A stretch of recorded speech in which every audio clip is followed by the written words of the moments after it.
So how about that first episode, huh? Anyway, hey everybody, what's up? This is Retrokid Reviews. Yet again, not having a tripod, and yet again using probably dead battery packs to prop up cams. Aside from that, welcome everyone to Campaign 4 for Critical Role Episode 1 review. This will be my big debut episode. Like I said in the community notes, I will be doing mostly shorts for every subsequent episode after a certain time, basically periodical, but then as many have seen on the playlist when Campaign 3 rolled on, it was appointment by appointment viewing, so it'll probably go around about that same way. So before we get to that, some announcements.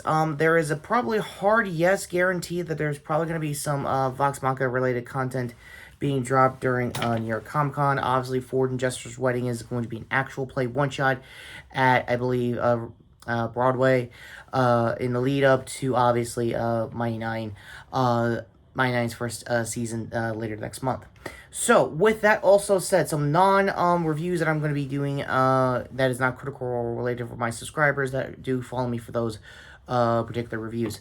Next weekend is going to be my Tron retrospective. It's going to be a double review, which means I'm going to be watching the 1982 original and Legacy back to back in the lead up to obviously Aries later that week. So gonna be a tight week nonetheless. So before I figure out how to make grid level drip aside, what was my overall thoughts of last night's now I think 2 nights ago's as of this recording, I'm recording it on 1 a.m. What is even sleep? But that being said, sleep be damned. My overall thoughts so far with the March approach is going to be slow pace. I think everyone may have heard or speculated early on that it's going to show basically the inciting incident that was Liam O'Brien's Bard character, Fang. Hang on. I got the wiki just in case, so if I step out, that's because I'm going to be seeing the wiki, so give me a sec.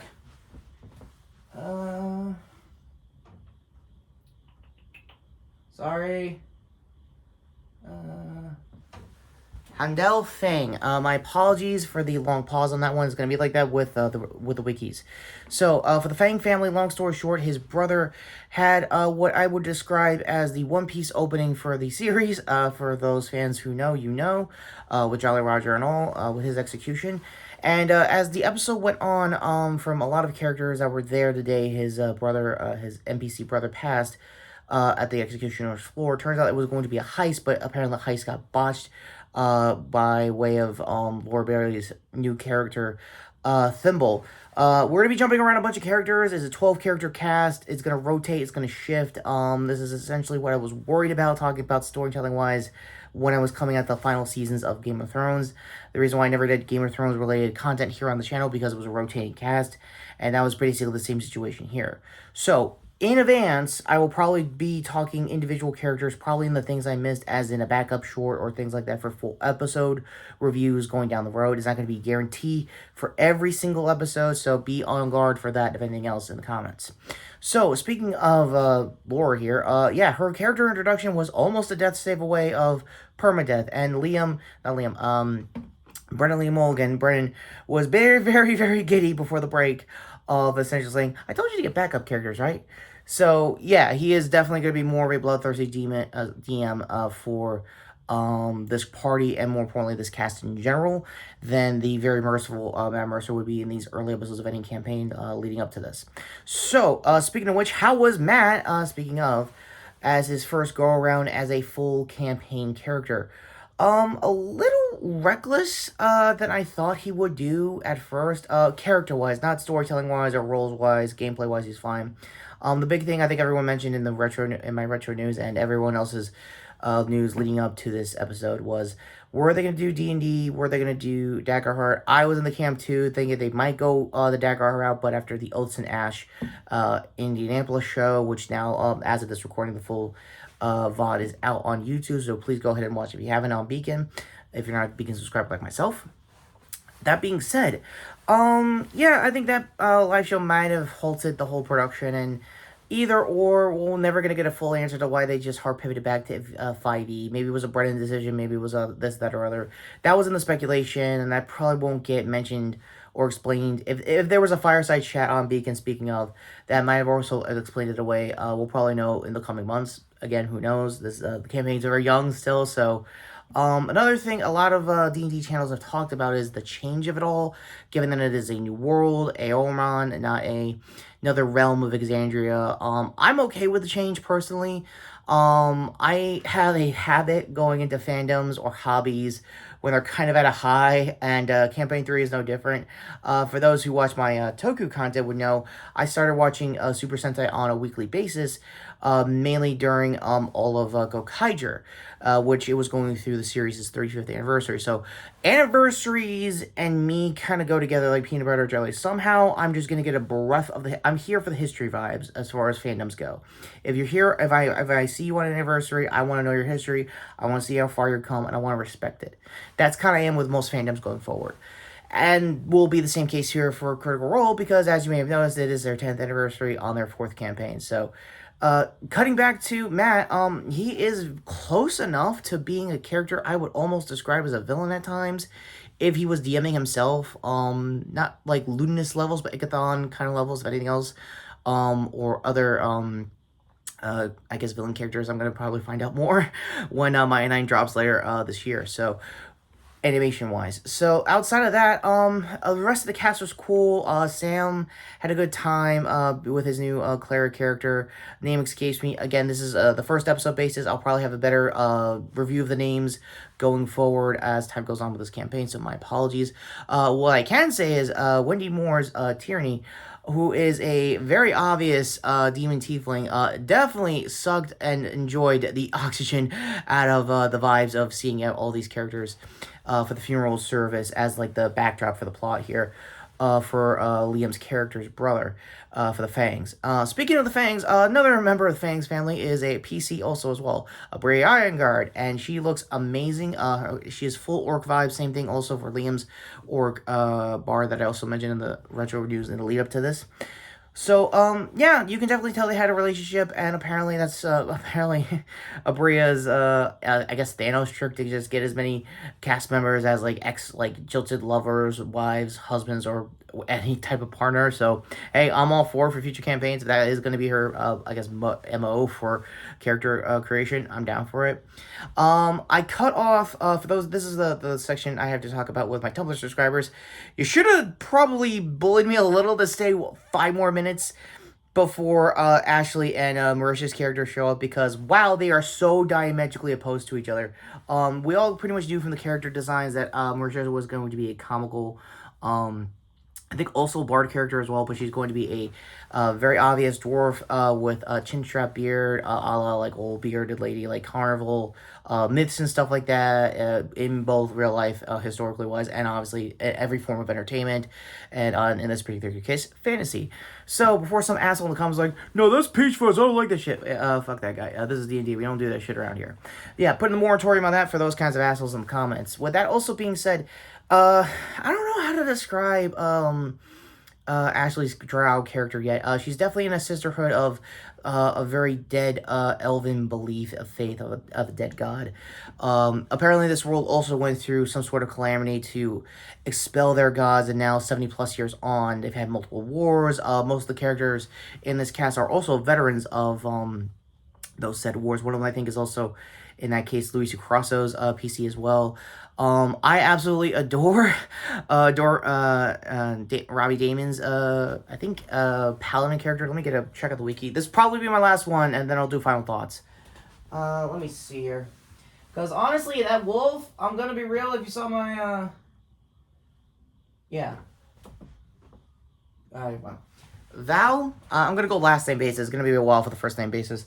Yeah, he is a really good ranger kind of character. Very humanoid, which is, or just flat out human. Now on to the big, obvious, characters I'm probably going to be missing and talking about. One of which is, of course, Alex Ward's. I think closest they got to a Paladin Cleric. A lot of people were thinking there were going to be subclasses. They might be later down the road, for this campaign, so there's also that. And, obviously, Travis Williams, Lion, I believe Paladin as well. Let me get his name, because it is very, like, Elden Ring if it was, like, Beauty and the Beast vibes. I know, I'm trying to avoid the big F button here, but, yeah, they were eaten up, too, on the fan art in the Tumblr. So, one last check. And his name was Theodore Paris. Hopefully I got that last half right, but Theodore, definitely, and Luis Crosso's, former Paladin soldier character. You could definitely tell they've traded stuff. And yes, I had another Nick Cage pop off for my Tumblr audience. He said something along the lines of, "We spilled the same blood, same mud." Yeah, if you're gonna crow like Michael Bay's The Rock, I'm definitely interested. Yeah, go to my Tumblr for the Nothing But Cage Halloween episode a few years back. It was insane, to say the least. So, final thoughts. I don't want to leave you at any I don't want to leave you longer here than usual as far as this short, was supposed to be short, review for the episode.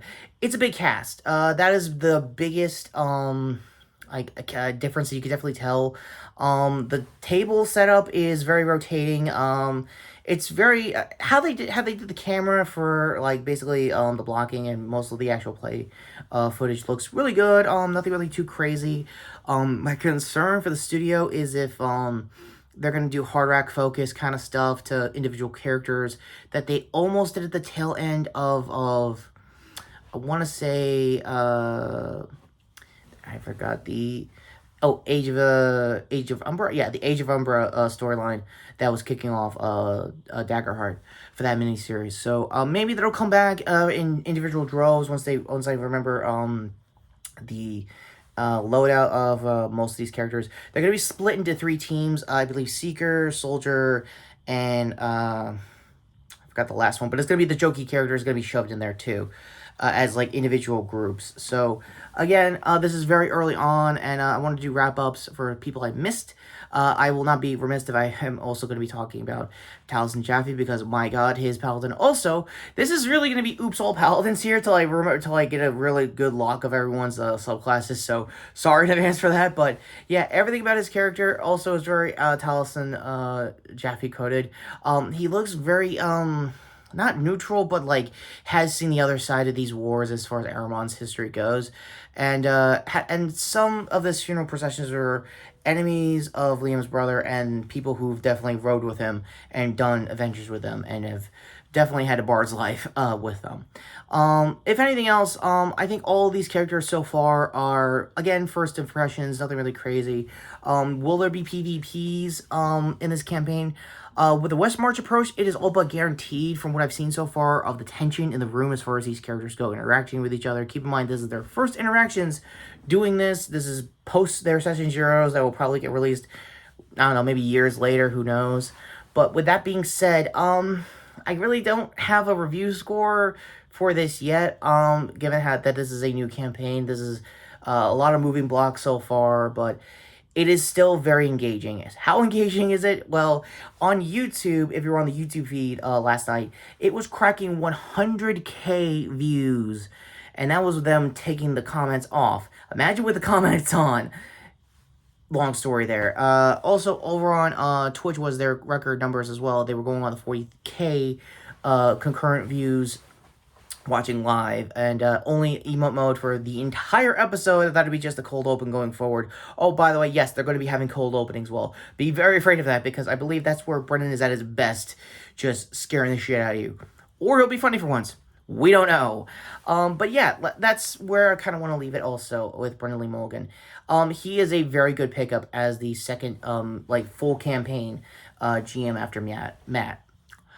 Getting tongue-tied, gonna hurry this up. Long story short, yeah, if you've seen his history with D20, you've seen his history with other actual plays he's done in the past, or probably read his interviews of how his childhood was doing D&D in general, you can understand he wants this kind of vibe, and he is very bloodthirsty. I mentioned this early on, but he is very bloodthirsty with his players in other campaigns. Go to his Dimension 20 for more details on that.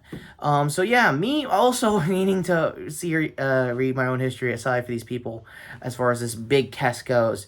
What did you think of the episode? Are you going to continue to watch this campaign? I definitely will. And the overall thoughts, it's good. My overall rating, hard 8.9 out of 10. It is very high 8s. It is close to a 9. It is definitely the kind of pedigree that Critical Role is known for company-wise, wide as an online series. I am very happy for everything they have so far. This is a amazing campaign to start off their next 10 years, which is crazy to say. The fact that I've been a small footprint in their history as a fandom does give it a testament of anything else. And by all means, if this is your first campaign, like I did with with the Bell's Hells for campaign 3, please give it a chance. I dropped in 10 episodes in when they kind of got everything locked in with these characters. So if you need to do that, that is all up to you. You want to wait it out and then binge a couple episodes to get a better feel for how this is going to work out. Again, ball is in your court. I would do the same thing too when I was getting prepped for campaign 3. So with that said, and not wasting any time, hands here to the end cards, which I believe has turn-off options so that I could go a little extra in case anything happens. I'm also very much aware high points are a thing only on desktop and maybe mobile. I don't know which or, so let me know in the comments if I need the high points for viewership and engagement for this platform that you guys are seeing here as far as YouTube goes. That also, now, finally to the cards. Previous video here, which was obviously my previous news. No, wait, I think it was another review. It is hard doing this at 1 in the morning. So insert previous video here, and yeah, go to my previous shorts playlist, which was obviously me in the lead up to this campaign, my final thoughts before the beginning of literally 5 minutes before the episode started that Thursday. So yeah, sorry for the weird hyper speak that I was kind of doing with the walk and talk. That was kind of how it was. I was a little more anxious and a little hyped of what was going to happen. So closest to, I guess, me if I was a paladin in Real North Close here. To sub the channel, hit the notification bell down below. Again, let me know in the comments if I need the high points for engagement, if there's more of a paywall option. With that all being said, take care, subscribe. This is Retrokid Review saying it has begun. They are doing another campaign. Oh boy. A full campaign with Brendan Lee Malkin. May God's help us on this one. Seriously.